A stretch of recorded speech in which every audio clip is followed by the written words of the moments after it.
प्यारे विद्यार्थियों, आप सबका हमारे YouTube चैनल स्टडी पात्रा पर स्वागत है। आज हम आपके लिए लेकर आए हैं एक बहुत ही बेहतरीन वीडियो, जिसमें आप सभी को इस बारे में पता चलेगा कि आपके एग्ज़ाम में क्या क्या टॉपिक आने वाले हैं, किस टॉपिक से रिलेटेड कितने क्वेश्चन एग्ज़ाम में आएंगे। अगर आप सभी को नहीं पता है तो मैं आपको बताना चाहता हूँ कि मार्च महीने के दूसरे सप्ताह से आपके प्री बोर्ड एग्ज़ाम शुरू होने वाले हैं। उसके बाद 26 अप्रैल से आपके वार्षिक परीक्षाएं शुरू हो जाएंगी। इन परीक्षाओं में हमारे पास संस्कृत विषय से किस टॉपिक से कितने प्रश्न आने हैं, कौन से टॉपिक एग्ज़ाम की दृष्टि से अति महत्वपूर्ण है, एग्ज़ाम में कौन सा टॉपिक किस प्रकार से आएगा, इससे रिलेटेड हम आपके सामने एक वीडियो लेकर के आए हैं। हमें पूरी आशा है कि आपको ये वीडियो बहुत पसंद आएगी।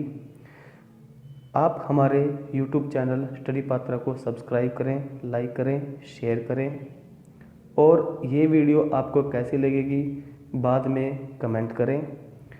और कोई भी छात्र इस वीडियो को बीच में न रोके, इसको पूरा देखें। ये वीडियो आपके लिए बहुत बहुत बहुत ज़्यादा इम्पोर्टेंट है।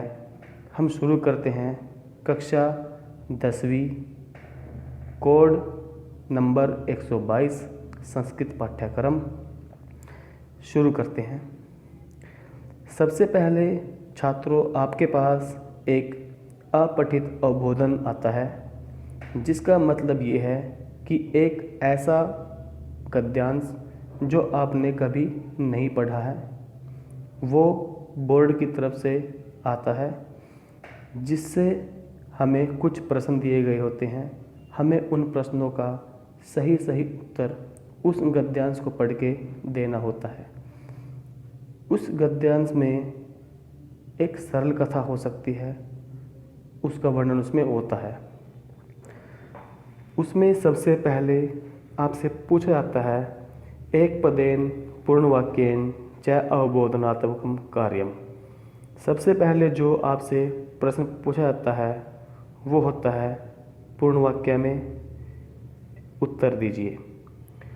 और 2 प्रश्न इसमें होते हैं, एक शब्द में उत्तर दीजिए, जिसको हम पैराग्राफ को पढ़ के आंसर को आसानी से दे सकते हैं।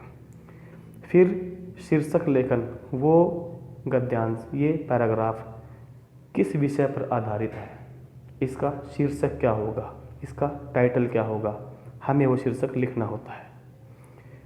उसके बाद इस अनुच्छेद के ऊपर थोड़ा सा भाषिक कार्य भी हमसे पूछा जाता है। भाषिक कार्य में कई सारे तत्व होते हैं, जैसे वाक्य में कर्ता क्या है, क्रिया क्या है, वाक्य में किस शब्द में कौन सी विभक्ति प्रयुक्त हुई है, विभक्ति पूछ ली जाती है। वाक्य में विशेषण विशेष्य क्या है, विशेषण दे के विशेष्य पूछ लिया जाता है, विशेष्य दे के विशेषण पूछ लिया जाता है। हमें इसका पता होना चाहिए। पूरे पैराग्राफ में कहीं पर भी कोई पर्याय शब्द, जिसको हम पर्यायवाची बोलते हैं, विलोम शब्द जिसको हम विपरीतार्थक बोलते हैं, इन शब्दों के बारे में भी हमसे एग्ज़ाम में पूछा जाता है। तो हमें इसको अच्छे से करना है, अच्छे ध्यान देना है। इसके बाद हमारे पास आता है रचनात्मक कार्य।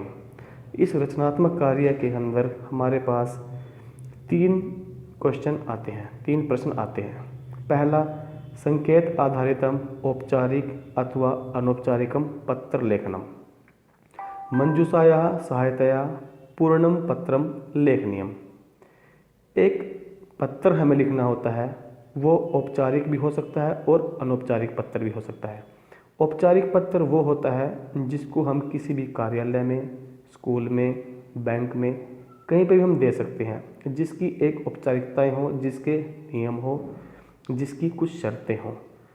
लेकिन जो अनौपचारिक पत्र होता है उसमें कोई नियम, कोई शर्त नहीं होती।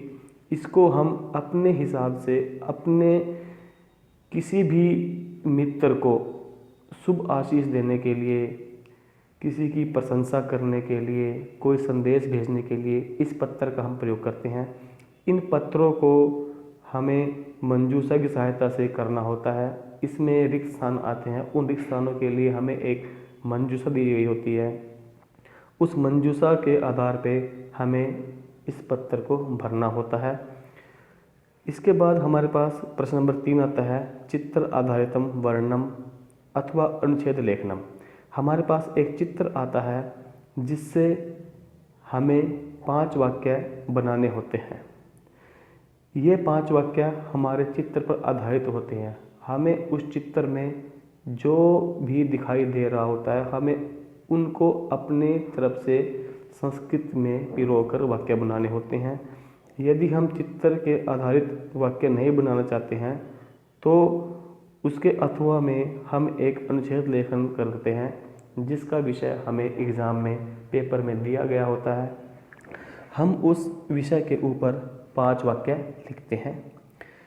इसके बाद हमारे पास आता है प्रश्न नंबर 4, हिंदी भाषायाम आंग्ल भाषायाम व लिखितानाम पंच सरल वाक्यानाम संस्कृत भाषायाम अनुवाद है।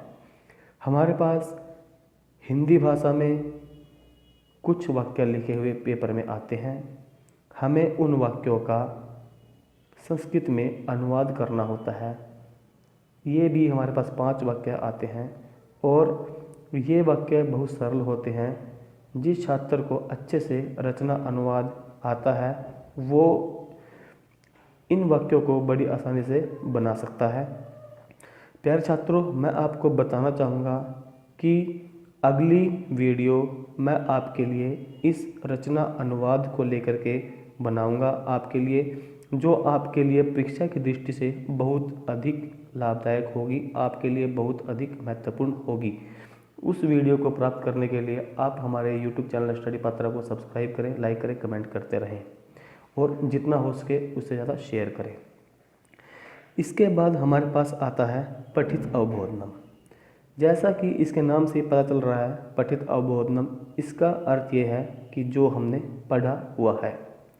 इसमें प्रश्न नंबर 5 हमारे पास आएगा, गद्यांशम अधिकृत्य अवबोधनात्मकम कार्यम। इसका ये अर्थ है कि हमने जो पाठ पढ़े हुए हैं उस पाठ में से एक गद्यांश आने वाला है, जिसमें से हमें प्रश्न छांटने हैं, उनके उत्तर लिखने हैं। प्रश्न के प्रकार कैसे हो सकते हैं? एक पदेन, एक पद में भी हो सकते हैं, पूर्ण वाक्यांश और पूर्ण वाक्य में भी हो सकते हैं। ये किसी भी प्रकार से हमसे पूछा जा सकता है। ये बहुत आसान होता है। हमारे पाठ के ऊपर ये गद्यांश आता है।